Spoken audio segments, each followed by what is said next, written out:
Hello, everybody. We're here to talk about the movie Casablanca, and this will be a spoiler review because the movie's been out for 80 years now. so I think if you've you had time. haven't watched I it, think you've had time. why? Actually, no, we're here to tell you, why you should actually watch it, because it is, in fact, a very good film for something that was made, honestly, darn near 80 years ago. 1940 to, Yeah. So anyway, 78 years ago. I did the math. I'm so happy. Now let's talk about the movie. So, What were your first impressions? You were the one who's never seen this movie before, and, I grew up watching black and white movies. He grew up watching Scooby-Doo. From 1910 onward, I've seen those movies. Ow. What were your first impressions of Casablanca? It was really good. I really liked it. For a movie that's primarily just dialogue and people walking to different tables in a casino and talking to each other, I really am that description really is kind of selling the movie short. Like, the movie has fantastic dialogue and it just keeps you really engaged. So, let's give a brief rundown of the story real quick. So, 1942, Casablanca is the neutral zone as Nazi Germany begins to take over pretty much the entire world, including Vichy France. Now, Casablanca is controlled by France, which is nominally under its own supervision at this point in time. The movie centers around Rick, who owns this cafe in Casablanca, and these papers of extradition, which are put in his safekeeping. Anybody with these papers can escape from Casablanca and from Nazi-controlled Europe to America, where they will be free and safe. And there's a resistance fighter coming through town who's being hunted by the Germans who could really, really, really, really, really use these papers. His wife is Rick's ex-lover, and things did not end very well between them. She broke his heart. And the movie just kind of revolves around, Rick grappling with this reintroduction of his old flame and people trying to figure out where are these papers and what are they going to do with them.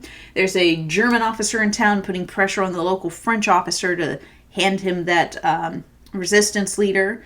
There's people trying to get Rick to give him the extradition papers. There's people trying to get Rick to basically choose sides, which you pointed out when we were watching this movie that it was filmed before America had entered the war. So several of the dialogue points are clearly this little, hey, America, you should join the war. Somebody will tell Rick, isolationism is not a policy that you can keep going forever, and it's just very on the nose type stuff like that.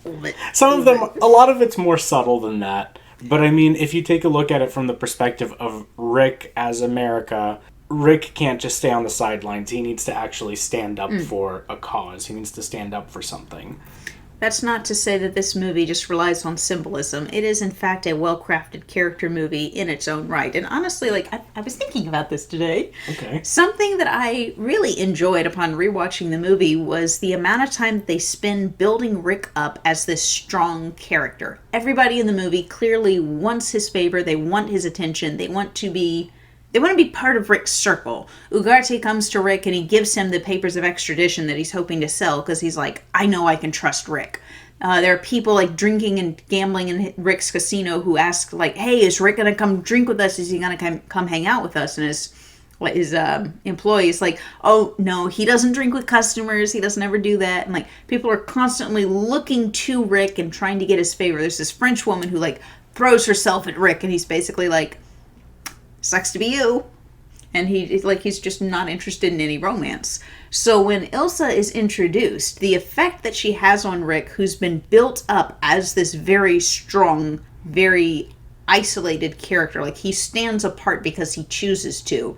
And she immediately smashes all of that. And it's very effective, honestly. Yeah. She shows up and he sits down and has a drink. The same night his employee just told other people, he doesn't drink with people. It's for her, he does. Won't you join us for a drink? Oh, no, Rick. No, thanks, I will.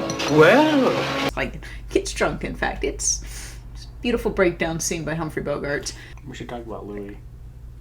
I love Louis. Louis, the French captain of the police. Mm-hmm. Yeah. He has some of the best dialogue in the movie. All the memorable scenes are the ones that the movie pauses to let that scene sink in. Of all the gin joints in all the towns in all the world, She walks into mine. Or like, Louis, I think this is the beginning of a beautiful friendship. you know, stuff like that. Lines. But it's like, Louis' lines, the best ones of his, are basically just like these little quips that get thrown in the conversation, and every time he says something, it is... How can he close me up? On what ground? I'm shocked to find that gambling is going on in here. You're winning, sir. Oh, thank you very much. It's so so good. It is so wonderfully written and delivered. It's the excellent Claude Rains, who played the original Invisible Man, by the way, who's a totally evil character. In this movie, Claude Rains is this affable, amoral Frenchman who's like... Who basically has to choose sides by the end of the movie. Yeah. He spends most of the movie, you know, gambling, seducing women so that they'll get out of town, which, you know, by modern standards... He's a likable character regardless. Yeah. But, like, he plays it very well. Like, all of it, like, it doesn't... He's very self-serving, but not particularly malicious. Yeah, he's self-serving without being, like, unlikably so. You know? Yeah. And honestly, it's Claude Rains' wry humor that he infuses the role with that really sells that character. Yeah. Especially when you contrast him with Rick's, like, world-weary cynicism. You know, like, Rains is very cynical, like Louis, I should say, is a very cynical character, but... you may as well just enjoy life. He's a lot more like... Is laissez-faire the right... Yes. Yes, he's a lot more just relaxed and just things like that, whereas Rick is kind of like this very tense, closed-off type person. Louis is very open and just... It really is a beautiful friendship. It really is. Yeah, and then, oh gosh, what was the Resistance fighter's name again? Laszlo. I like the way that they built up the love... Like, there is a love triangle in the movie.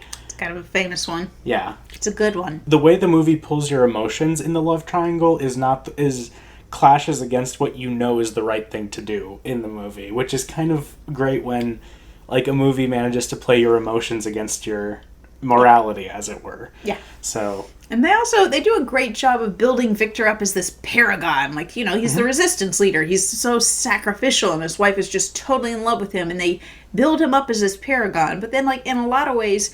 he really does live up to it. Like, when he learns that his wife had an affair, like, he figures that out, and he's basically like, you thought I was dead, I'm not really gonna make a fuss about it. Like, that's, you know, like, I love you, I forget, like, I understand. And it was honestly just very compassionately played, very subtly played by Ingrid Bergman and whoever the guy played Victor Laszlo. I don't know, but he was good. He was very good. He was very charming.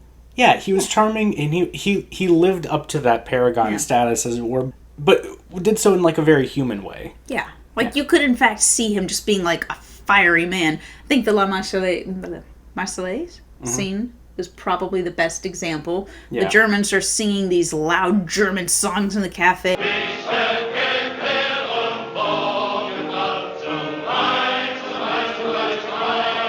And everybody's just kind of quiet and tense, and, you know, nobody wants the Germans to be there. And Victor Laszlo stands up and gets the orchestra to begin playing La Marseillaise, the French anthem. Play La Marseillaise. Play. And the whole cafe joins in singing it.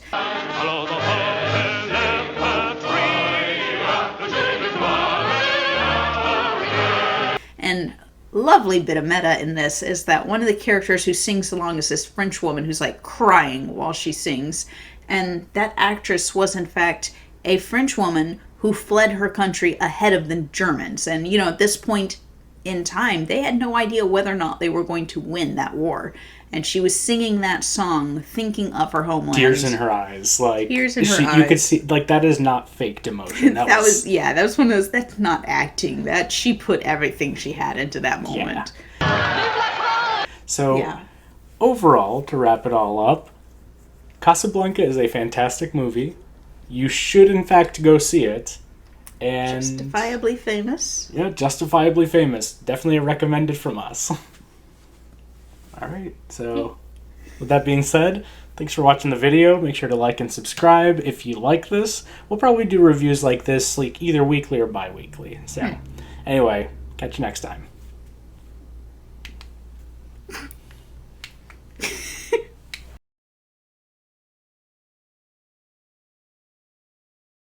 There tries the charm. Yeah. You're keeping your hand at a weird angle.